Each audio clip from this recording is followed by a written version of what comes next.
నేను ఇవాళ స్పష్టంగా చెప్తున్నా, మీడియా మిత్రులు దయచేసి మీరు పరిశోధించండి.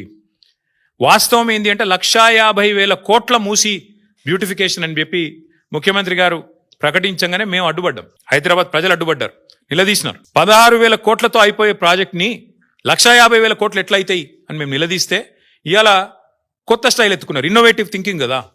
ఇన్నోవేటివ్ థింకింగ్లో భాగంగా ఏం చేసినారంటే స్కామ్ను కూడా ఇన్స్టాల్మెంట్లలో చేస్తున్నారు. 1,50,000 కోట్లు ఒకటేసారి టెండర్లు పిలిస్తే ఎందుకు ఇంత అయింది అంటే జవాబు లేదు. అందుకే విడతల వారి దోపిడి. మొదలు 1,100 7,700 చేయాలి. ఆ తర్వాత ఇంకోటి 5 రూపాయలు ఉన్నదాన్ని 40 రూపాయలు చేయాలి.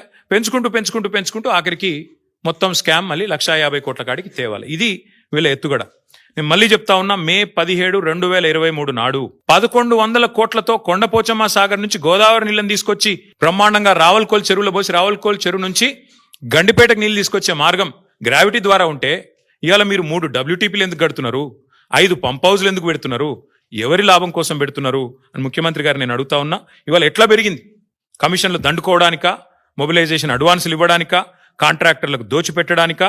ఎందుకు తక్కువ ఖర్చుతో అయ్యేదాన్ని పక్కకు పెట్టి ఎక్కువ ఖర్చుతో చేస్తున్నారు? ఒక దిక్కు మీరే చెప్తున్నారు పైసలే లేవు, అప్పు ఉడతలేదు, ఒక్క పథకం ఇచ్చేందుకు ఏమీ లేదు అని పచ్చి అబద్ధాలు ఒక దిక్కు మీరే చెప్తారు.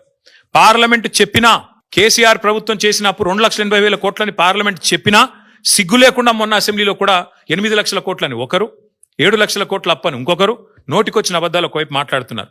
ఒక దిక్కేమో తులం బంగారానికి పైసలు లేవు, ఆడబిడ్డలకు 2,500 ఇయ్యనికి పైసలు లేవు, 6 గ్యారంటీల అమలుకు పైసలు లేవు, ముసలోళ్ళకి 4,000 పెన్షన్ ఇయ్యనికి పైసలు లేవు, రైతు బంధు ఏడానికి పైసలు లేవు, ఇంకా చెప్తూ పోతే చాలా ఉన్నాయి.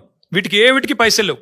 కానీ 7,400 కోట్లతో ఎవరు అడగని ప్రాజెక్టును మాత్రం అర్జెంటుగా టేక్ ఆఫ్ చేయాల్సిన అవసరం ఎందుకు వచ్చింది? ముఖ్యమంత్రి గారు తప్పకుండా చెప్పాలని చెప్పి నేను డిమాండ్ చేస్తా ఉన్నా. ఇందులో అవినీతి కోణమే కాదు, క్రిమినల్ కోణం కూడా ఉంది. ఈ ప్రాజెక్ట్ వెనకాల క్రిమినల్ కోణం కూడా ఉంది.